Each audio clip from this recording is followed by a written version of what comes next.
Éclaircissement, c'est al-bayyinat. C'est des choses qui peuvent nous éclairer. Alors, je vais vous montrer le miracle numérique de ce mot-là, les éclaircissements, comme on a déjà vu dans Bismillah, les lettres de Bismillah, si on fait l'addition des numéros d'ordre des lettres de Bismillah, ça nous donne 111. 1, 1, 1. On a déjà vu ça.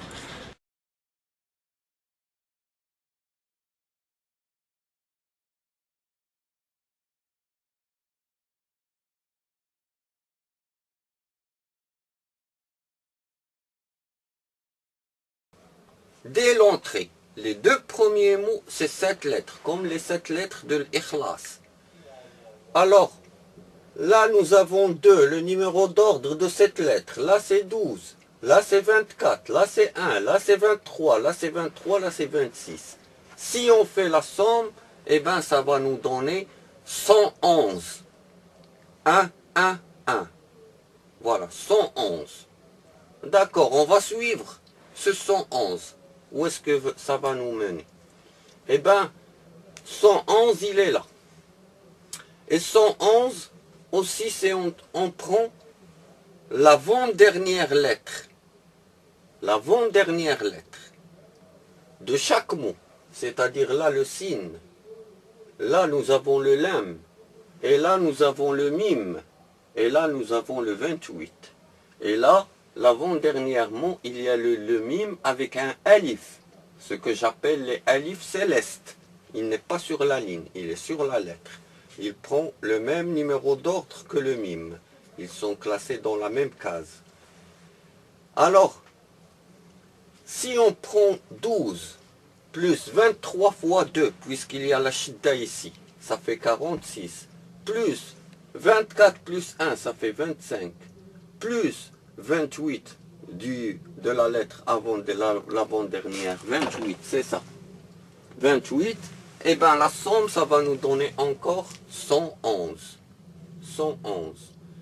Ben, on va venir maintenant, comme vous avez vu, il y a 1, 2, 3, 4, 5, 6, 7, 8, 9, 10, 11, 12, 13, 14, 15.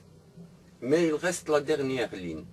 La dernière ligne, j'aimerais bien que tu zoomes sur la dernière ligne. Tu prends la dernière ligne. وَلَمْ يَكُنْ لَهُ كُفُوًا أَحَدٌ. Et bien la dernière ligne, ça commence par le waouh. Alors, wa lam yakun lahu kufu'an ahad. Eh bien, le classement des mots, c'est 16, 17, 18, 19, 20, 21. Wa lam yakun lahu kufu'an ahad. Il se compose de 6 mots. Eh bien, ces 6 mots, eh bien, ça commence de 16 et ça finit à 21. 16, 17, 18, 19, 20 et 21. Si on fait la somme 16, 17, 18, 19, 20, 21, ça nous donne aussi 111. 16 plus 17 plus 18 plus 19 plus 20 plus 21, ça nous donne encore 111. 111. Et comme par hasard, on va prendre maintenant, qu'est-ce qu'il dit cette ligne-là? Il dit, il n'a pas d'égal, aucun. Et ça finit avec ahad. Comme aucun, ça finit avec un. Kufu'an ahad, un.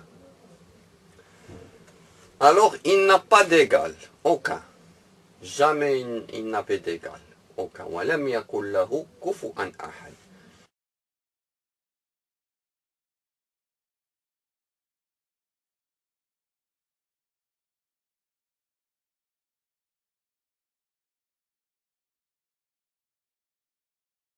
Eh bien, si on prend la machine à calculer, on prend la lettre waouh.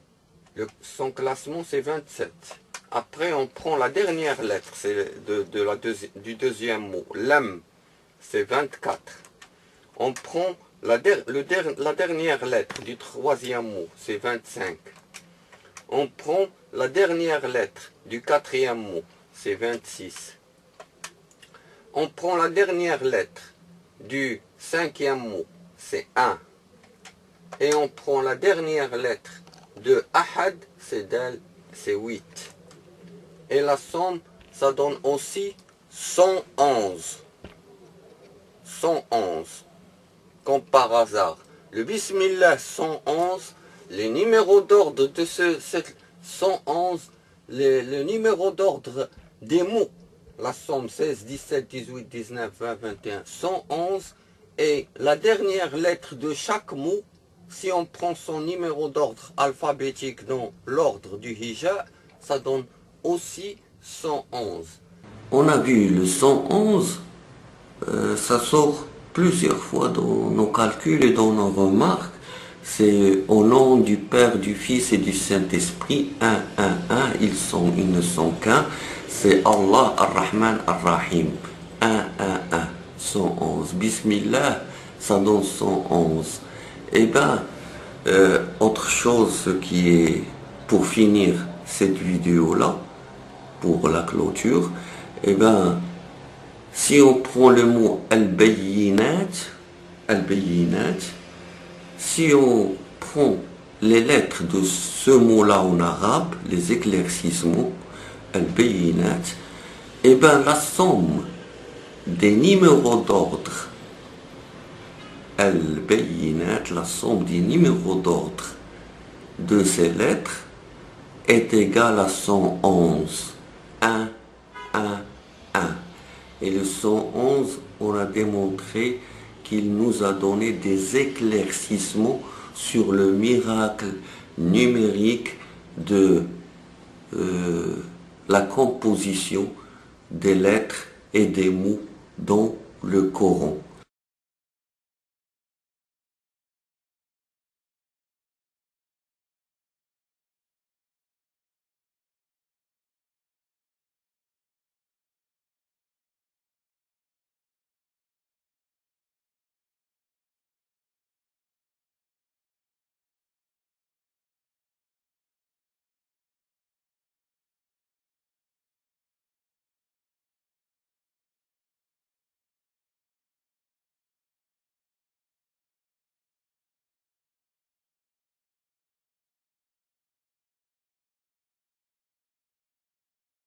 Ces calculs-là, ce n'est pas l'œuvre d'Allah, c'est Uthman avec l'aide des mathématiciens arabes, parce qu'il reconnaît que les Arabes ils étaient forts en maths.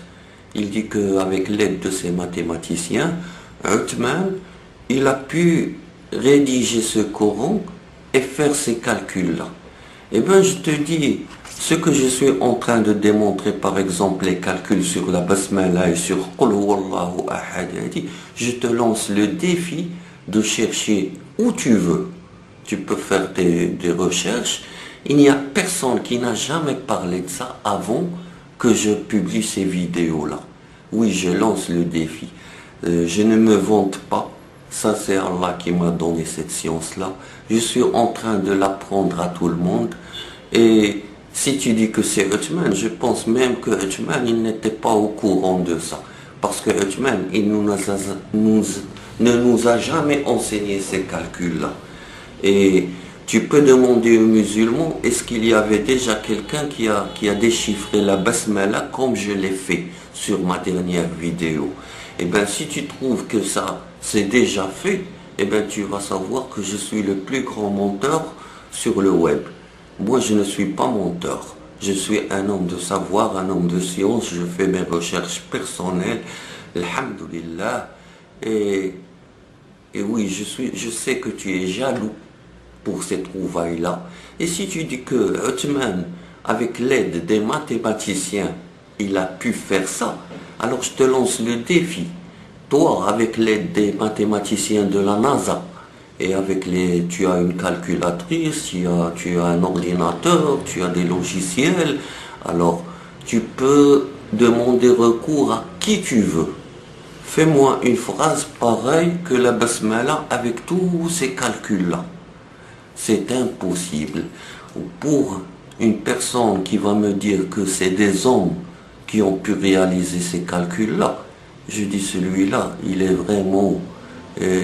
il n'a aucun sens de sagesse, ni aucun sens de logique, parce que ça c'est des logiques.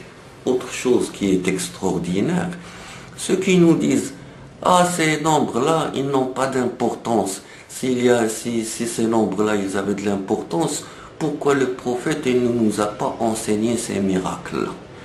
Eh bien, le prophète, ce n'est pas le prophète, c'est Allah subhanahu wa ta'ala qui nous a enseigné que les nombres, c'est quelque chose de très important.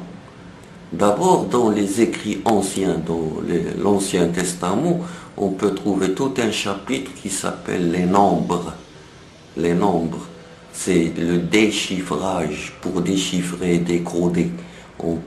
Et aussi, on sait que tout le Coran, il est numérique, il est numéroté. Les versets, les sourates, les chapitres, tout est numéroté. Et on l'appelle Al-Kitab al-Marqoum, le livre numéroté. Autre chose que le numéro c'est très important, eh ben, le calcul il est important dans l'islam. Pourquoi? Parce que ce qu'on appelle en français le jour du jugement dernier, en arabe on l'appelle Yawmul Hisab, c'est le jour du calcul. Et c'est ce jour-là, c'est par les calculs que chacun il va avoir son compte. Et ce jour-là, on va vous dire, tu n'étais pas au courant. C'est pas au courant. Au courant. Pourquoi il s'appelle le Coran? Parce tu dois être au courant de son message et son contenu. Et le jour du jugement dernier, Allah subhanahu wa ta'ala, il va te dire, tu n'étais pas au courant. Alors il faut se brancher au Coran et méditer sur ses paroles et tout ça. Autre chose que je veux dire, ceux qui me disent que les nombres n'ont pas d'importance, eh bien quand le prophète alayhi salatu wassalam, il a reçu le message du Coran, il reçoit les versets coraniques, eh bien les premiers musulmans, ils font des réunions dans une maison au temps du prophète. Savez-vous c'était quoi le prénom du propriétaire de cette maison? Eh bien, le propriétaire de la maison où les premiers musulmans, ils se réunissent pour recevoir les versets, les premiers versets descendus sur le prophète alayhi salatu wassalam, de ce livre qu'on a dit le livre numéroté Al-Qur'an.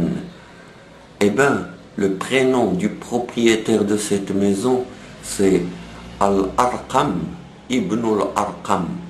Si je traduis en arabe, c'est comme si tu dis le numéro, fils du numéro. Le prénom du propriétaire, c'est Al-Arqam Ibn al-Arqam. Pour ceux qui me disent que les nombres n'ont pas d'importance, allez, laissez-moi rigoler un petit peu.